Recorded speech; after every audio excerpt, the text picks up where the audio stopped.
The king of the... EXU meta.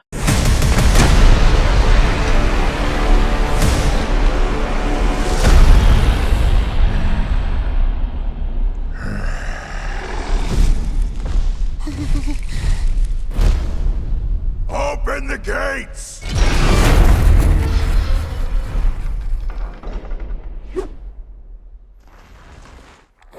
Attack!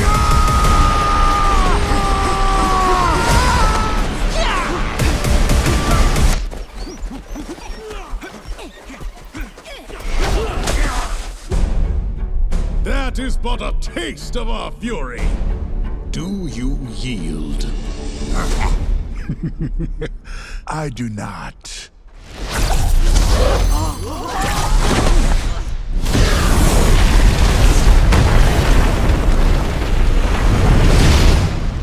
I finally found it. Now who's gonna stop me?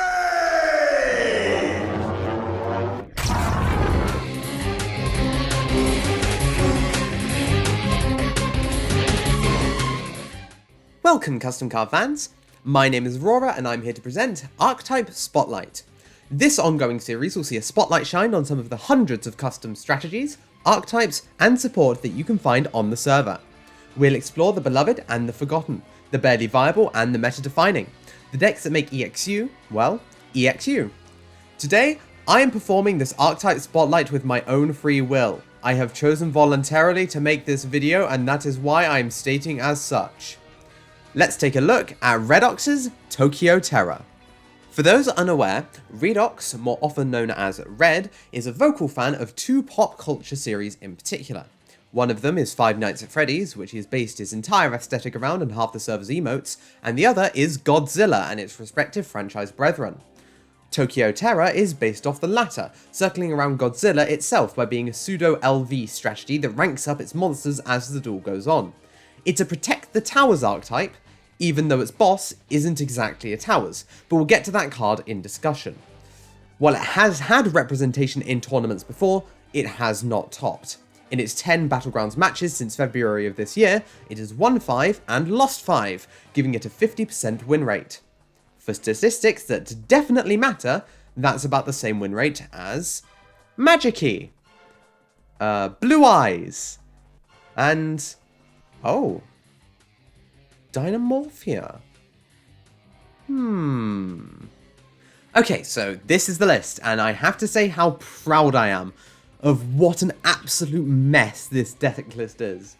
This is the 50% win streak, Tokyo Terra, Dynamorphia. As we all know, 50% plus 50% is 100%. Don't ask anybody who knows maths anything about that question. Let's break down the card by card, starting with the Tokyo Terra cards. Tokyo Terra Kamata-kun is an advantageously typed level 4 Earth Dinosaur with 1700 attack and 800 defense. On summon, it can reveal a Tokyo Terra card in your hand, then add a Tokyo Terra card with a different name from your deck to your hand or graveyard. Its second effect allows you to tribute it during the standby phase in order to special summon its next stage up monster from the deck, that being the level 6 Tokyo Terra Shinagawa-kun. Shinagawa-kun. I replaced a vowel. I'm ill. That's my excuse. It's a monster with 2500 attack and 1000 defense. On special summon, it can negate the effects of one face-up card your opponent controls, and has the same second effect as Kamata-kun, where it can rank up during the standby phase, though this can't be used on the same turn that it's summoned. The monster it will summon with this last effect is the cast of the deck, Tokyo Terra Shin-Ojira Gojira, a level 10 dark dinosaur with 3500 attack and 2000 defense. On special summon, it can negate the effects of all face-up cards your opponent controls. It can negate any card that targets a Tokyo Terra card you control. It can wipe a column when it battles a monster. And it can float when sent to the graveyard into a reborn of a smaller Tokyo Terra. All of these effects perfectly emphasize this as the ultimate destructive force. One might even say, it's an ultimate creature of destruction, with blinding lights. Are we sure this isn't also a Blue Eyes deck? If it is, Blue Eyes also has a 50% win rate, which means that this has a 150% win rate. Ha ha ha ha! We have literally created the perfect deck. I'm playing 3, 2, and 2 of these monsters for their consistency and for the grind game later if I do happen to lose a couple along the way. The spells and traps are quite simple in their design, so they won't need much explanation. Evolution of the Scaled Menace is a rotor for a Tokyo Terra card and also functions as a pseudo level up, ranking up one of your Tokyo Terras. Tokyo Terra Threat at Hand is a recursive piece, a reborn for a monster and a reset for a spell trap, and it can banish itself from the graveyard to set a specific trap from the deck, although it's an aggressive one that I do not believe this deck needs. Tokyo Terra, the Beast's Awakening, is an E-Tele or a reborn for Kamata or Shinagawa, and can banish itself from the graveyard for Adaptation. Adaptation is a DD Crow, and can banish itself from the graveyard for Threat at Hand. The last card in this loop is settable from the card that's settable from Threat at Hand, which is the counter trap Tokyo Terra Atomic Blast, which is an Omni that also burns for 1000, making it a brutally powerful Omni negate, and it's a Dark World Dealings by banishing itself from the graveyard. Out of this loop is Tokyo Terra Looming Presence, a negate that also cross-outs the rest of the cards with the same name, and it can banish itself to set a Tokyo Terra continuous trap from the deck, such as Tokyo Terra Unstoppable Force, Protection, a summon, and a recursive piece all in one. Finally, Tokyo Terra Who Will Know is a pop one that also grabs any Tokyo Terra spell or trap from the deck by banishing itself. The last Tokyo Terra card is the Big Fusion. Tokyo Terra, the Final Form, a massive 4000 beta that can be summoned by tributing its materials from the field or banishing them from the graveyard. Summons a bunch of tokens and can copy the effects of your Tokyo Terra spell and traps in the graveyard. The Dynamorphia cards should be quite familiar, and we're playing 3 of each of Diplo and Theresia, as well as 3 Domain as it's the best access to their fusion cards, while Redacted is banned. Fury, our retrain, shuffles materials from the hand, field, or graveyard into the deck to fusion summon. Naturally, we're playing 3 copies of Kentragina and 2 Rexsturm, a statement that I say with no knowledge of how to play Dynamorphia, as well as 2 Stealth Bergia. Dynamorphia Tricerus is a custom Xyz for the archetype, essentially being a second Kentragina due to also being able to reuse our traps. The last cards in this deck are very just strong cards in general. 3 copies of Fossil Dig, 3 Pot of Prosperity, 3 Ferret Flames, and 3 Solemn Judgment. An astute viewer might notice the lack of hand traps, and to that I say, this is a 47 card deck. Do you really want me to be playing like Ash Blossom and Infinite Impermanence and like all of that sort of stuff, like Nibiru the Primal being in the main deck? Like, really? Do you really want me to make a 50 card deck? Do you really want me to make a 60 card deck and not play stuff like Grass like Screener? the last cards in the extra deck are mainstays in pretty much any Dino deck that can make rank 4s, Evolzar Dolka and Evolzar Lagia. The side is, as usual, just for dealing with matchups for the most part. Artifact Lancia for the banished matchups, Ash Blossom and Joy Spring for the matchups, Droll and Lockbird for the searching matchups, True King Lithosogym, the disaster, and then Hope for Escape if we want to bank even harder onto Dynamorbius. So, without further ado, let's take a look at how this terrible abomination does in battle. Okay, so this is the match between me on Dynamorphia Tokyo Terra versus Sok, whose deck will be revealed shortly. If I go into a coughing fit in the middle of... If I go into a coughing fit at any point over the course of this duel, then it is because I am ill. Have I said that I'm ill yet? I'm actually ill. It's making me funnier. I don't mind. Okay, so we're going to win the die roll here by doing the patented rock maneuver, which actually beats a lot of people on the EXU, and I probably shouldn't be giving away my tech. And we are going to draw into a hand that contains Pot of Prosperity and both Evolution of the Scaled Menace. Now, I'm a smart player, and I know that I can only probably win this game if I can find a Tokyo Terra so that they can go with my Who Will Know. So that's why I'm evaluating whether I want to go for Prosperity as the Ash bait, which is correct, or Evolution. And then I realize I'm not dense. It's Prosperity, because Evolution is always going to be a monster. So this is going to get met by Ash, And then we're going to activate Evolution of the Scaled Menace in order to search for the Tokyo Terra Kamata-kun. We're then going to normal summon Kamata-kun, and we're going to use this effect to reveal the, who will know, I believe. Oh, sorry. The Tokyo Terra threat at hand, actually. But it gets negated by the Infimp anyway. Because why not? Now, take a look at Sock's hand and tell me what you see. Do you see a deck? No? You're about to. Or maybe you're not. Imagine seeing any archetypal cards. We're going to tag out into a Shinagawa-kun. It's just a bigger body. And it helps us go into Gojira-san later. I keep on calling him Gojira-san just because he's like kun. Which makes me think of anime. I don't watch anime, I promise. So it's going to be Signet Mining searching Seahorse. Marine Sauce. That's the only Among Us joke you're getting this entire video. So we're going to normal summon the Seahorse, and then we're going to just immediately pop it with the... No one will know. No one will know. End phase, we're going to activate Threat at Hand, and we're going to special summon back the Kamata. We're not going to activate the effect of Kamata because we don't have a card in hand, and we're going to draw into Atomic Blast, which is one of the best draws in the deck, probably. This Infinite Impermanence is going to block my Shinagawa-kun and stop me from going into Gojira this turn, but I will still be able to activate Kamata-kun in order to go into a second Shinagawa-kun. This is why we play 2. Definitely, and for no other reason. We're just going to go straight to the end of the main phase here and beat in directly for 5,000, and we're going to forget completely that Who Will Know has a graveyard effect by setting this and parting the turn immediately. And as soon as you see the little icon come up above my profile pic that says viewing graveyard, you'll know that I've realized, my card has a effect. We're going to summon Shin Gojira from the deck. Big boy. We're going to, on Sock's end, we're going to normal summon this Spring Girl. And then they're going to send the Spring Girl to the graveyard to summon the Blue Slug. Blue Slug's effect is going to activate, and we're going to chain the Tokyo Terra Atomic Blast. Or not, because it's going to get chain blocked. Because I am a dense baby. I am a dense baby. Seahorse is going to get added to the hand from the graveyard here, and then it's going to get special summoned to the zone that the slug points to. Oh yeah, Nettles came down from the top. Cool. We're going to link off for a Sea Angel. We're going to activate the effect of Sea Angel.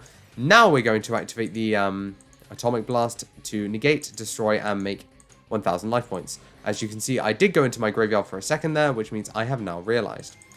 Sock is going to activate the World Legacy Succession, special summoning back a Marincess from the graveyard. This is on a link summon, luckily, so it is going to just end up being the Seahorse. Seahorse is going to get summoned back, and then we're going to link them both off for a Coral Anemone. And then we're going to use the effect of the Coral Anemone to summon back another Marincess. And then we're going to use those two monsters to summon a Marble Rock, and then we're going to do absolutely nothing. There was a ruder word I could have said there. But I'm a bigger person than using swears like that. That would be uncouth, sacrilegious, and most of all, it would be a disappointment to myself. Anyway, fuck Marincess, am I right? They're just going to add 2 back to the hand. Like, this deck is just so recursive. It does everything recursive. It's just going to be Marble Rock Pass, and I'm going to realize, yes, Who Will Know had the graveyard effect. I'm going to banish this during the end phase in order to set from the deck the Beast Awakening. I'm going to draw for turn, and it's going to be a Judgment. How very amusing. We're going to use Shinagawa-kun in order to summon another Shin Gojira. And then we're going to use Gojira to negate the effects of the Marbled because it's funny. Then we're going to summon back the Shinagawa-kun from the graveyard because it's funny. And then we're going to go to the battle phase and attack with the one that can't attack directly because it's smart. But it's also funny because it doesn't make any difference because we're just going to beat him for game with Shin Gojira anyway. See, I'm making this video of my own free will. I'm making this video of my own free will. It's even in the replay. It's even in the replay. I'm making this video of my own free will. See, Sock gets it. No, Sock doesn't get it. No. No, please. Red, please. I'm making it of my own free will. I promise. I'm making it of my own free will. You didn't see anything. Okay, let's just continue the play so that nothing happens. Sock's going to go first this time, and it's Marincess, so I think I'm probably in for a bad time. Even though I've drawn a John Lockbird, that's probably not going to matter. It's going to be normal summon Spring Girl, activate Blue Slug, chain the effect of Spring Girl. Spring Girl's effect is going to ditch a Pascalus from the top of the deck. I'm going to take 200 points of damage, and Spring Girl's going to go back to the hand from the effect of the Blue Slug. Sleepy Maiden's effect is going to activate, allowing Sock to special summon it from the hand by targeting the Blue Slug. Sea Angel takes level 4s or lows. Very cool, Konami. We're going to link together these two for a Splash Mage, and then use Splash Mage effect to special summon back the Pascalus. Then we're going to use the Pascalus to link off for a Sea Angel, and then we're going to use the Sea Angel's effect in order to search for Battle Ocean. Battle Ocean. Ocean Man. We're going to send to the graveyard the Drawn and Lockbird. It's Drawn and Lockbird. It's Drawn and Lockbird.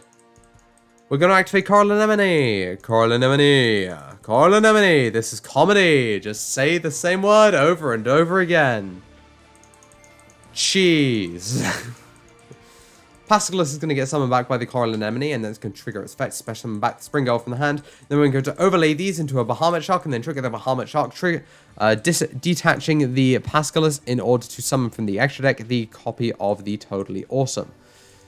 We're then going to activate the Marincess Dive, and then we're going to special summon from the deck the...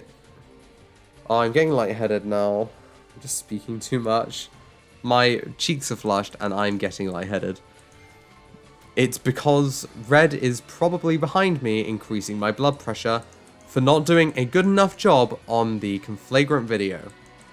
Please send help. My address is redacted. I have my own free speech. Yes, yes.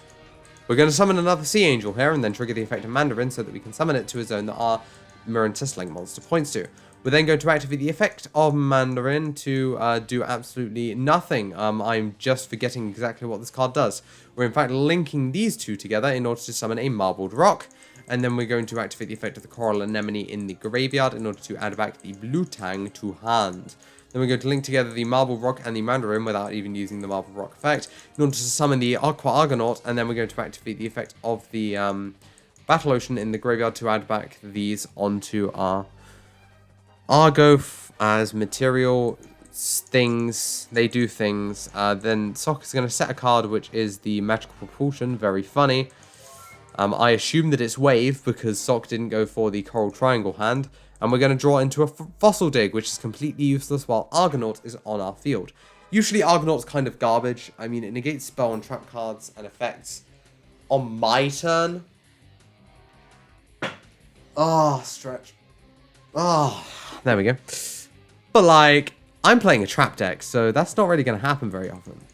We're going to normal summon Kamata-kun, and we're not going to activate its effect so that it doesn't get killed by Toad. We're then going to set 2. Really, what we wanted this Fossil Dig to be was a interruption piece, but it unfortunately wasn't. And in the end phase, our entire hopes and dreams are just going to get completely ruined by Sock popping the face down card. I think that we probably have to try and bait it here with the Who Will Know in the draw phase, banishing it in order to set a card from the deck, but it literally doesn't matter. The Beast Awakening, it could literally be evenly matched. It doesn't matter. Kamata-kun's just going to get negated by Toad, and then it's going to summon our monster. And then we're going to activate the effect of Toad, shuffling it back into the extra deck. And, you know, this is just like Marincess stuff. Even though Sock actually has lethal here, because 12 plus 43 plus 17 is 82, and I'm at 78. So we're actually just going to fast forward through the rest of Sock's plays. So he's just going to do a bunch of Marincess combos, needlessly extending. He's got Armored Bitron, though, in his deck, and I'm very happy about that, because Armored Bitron is a really cool card for Marincess. It's literally just like, I normal summon, and I have E-Telly into any Marincess. Like, that's really funny. And this is game on board by making a different 1500 attack point monster, which is the Coral Triangle. And that's just the end of the game. What fun. So now it's all time for the, oh yeah, I've got to do my Joseph impression, hold on. So now it's time for that all-important Game 3. And, oh yeah, baby. It's Morbin time. It's Morbin time, baby. I mean, Atomic Blast and Looming Presence are offline, but it's mobbing time. It's so mobbing time. Our opponent has drawn 2 hand traps that do nothing against this board because this board does nothing. We're just going to set 4 and pass. Monkey flip. Nah, shit nuts. But it doesn't matter because we have double domain. And even though Sock is going to hit a domain, it doesn't matter because we already have another domain. We have another domain. Sock thinks it's a smoke screen. Oh no, Sock, it's just incredibly based. Sock is going to normal summon Pascalus. That's going to be fine. Normal summon, special summon the Blue Tang. Blue Tang's effect is going to activate in order to send from the deck to the graveyard, or add from the deck to hand the Seahorse. Huh? Wait, hold on. Yeah, sending it to the grave. Yeah, okay. It's about to question that. Sea Nettle is going to come down here, and then that's going to immediately threaten Toad, so I know I have to go for a domain here. I'm going to pay my half, and I'm going to send a Theresia Diplos, and it'll just summon a Kentragina. Then I'm going to trigger my Kentragina in order to pay another stack, or another pair of stacks, and banish this domain from the graveyard. Send the Kentragina, send a Theresia, and we're going to summon the Rexterm, which is a literal... Oh, I clicked fast forward, which is a literal skill drain. However, I can't chain it to the summon of Blue Slug because those monsters are already activating. Rexterm negates effects from being activated. It doesn't stop them from having their effects. This Sea Angel is being revealed here just so that I can recap myself on how much attack it has, and it has 1,000. And luckily, Rexterm can pay me down to just that amount. Thank you, Rexterm, for being such a great guy. Sock is going to drop kick a child. I hope somebody calls the police. Sock is going to special summon the Seahorse to the zone that the Blue Angel or Blue Slug points to. Then he's going to summon the Sea Angel, but its effect will not be able to activate. He's just thinking about what effects he could activate. He's just admiring his own deck.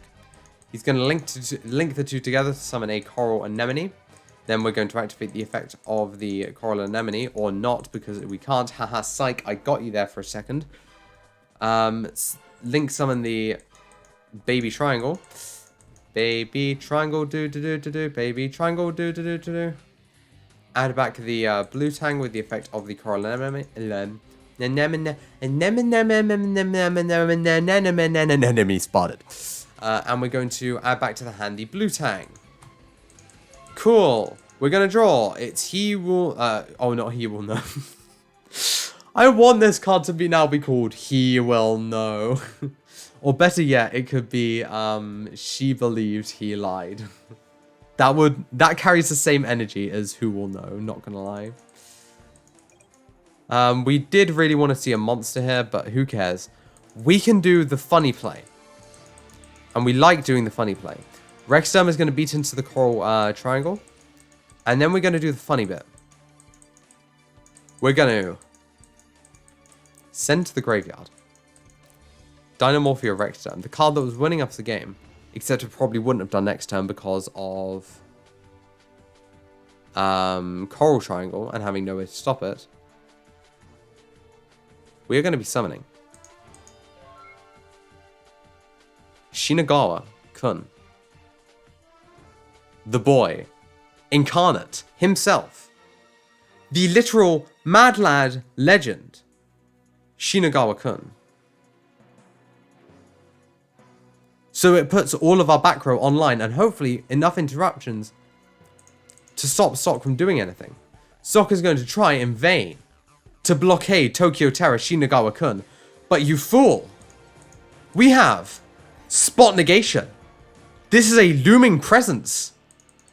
Get absolutely loomed, you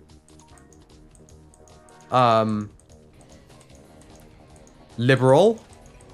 That's a reference.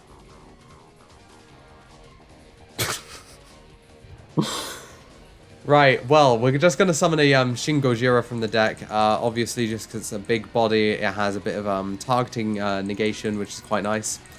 Sock's going to norm some Blue Tang. We really just want to keep him off of monsters, so we're just going to pop this with Who Will Know. This is really nice so that we then have Atomic Blast for the effect of the Coral Triangle in the graveyard. The Mandarin's still going to go to the graveyard, but I've checked these graveyards. And I know that the only thing that can happen in them is this Coral Anemone. Coral Triangle, I'm wrong. This won't actually be inflicting 1000 here, I don't think, because it's a then effect, which means they haven't sequentially. And it wasn't actually destroyed, but like, I'm not going to complain.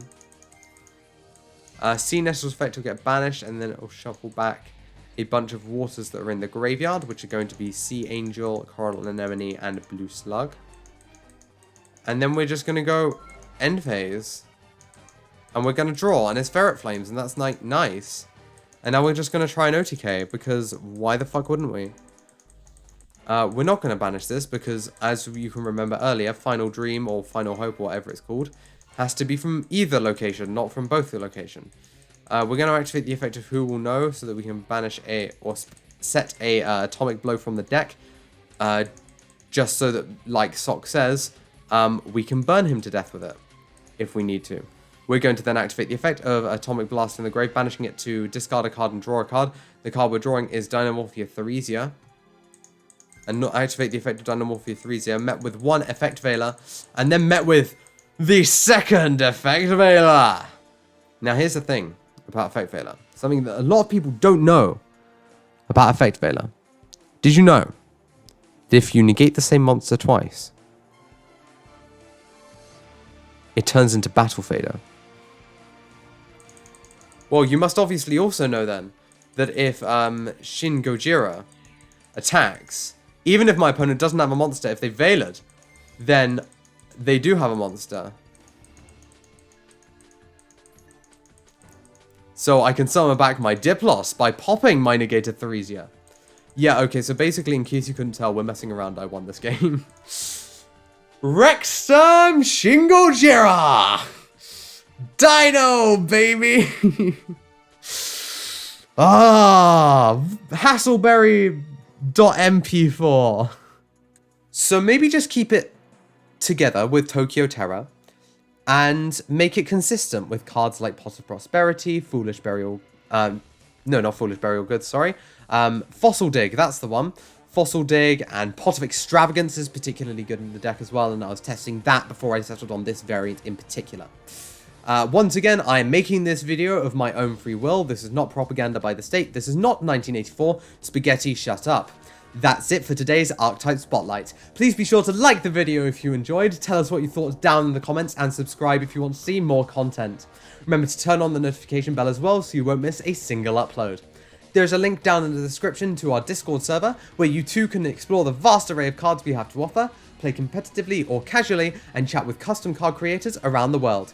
Thank you very much for watching a very, very ill narrator, and we'll see you next time.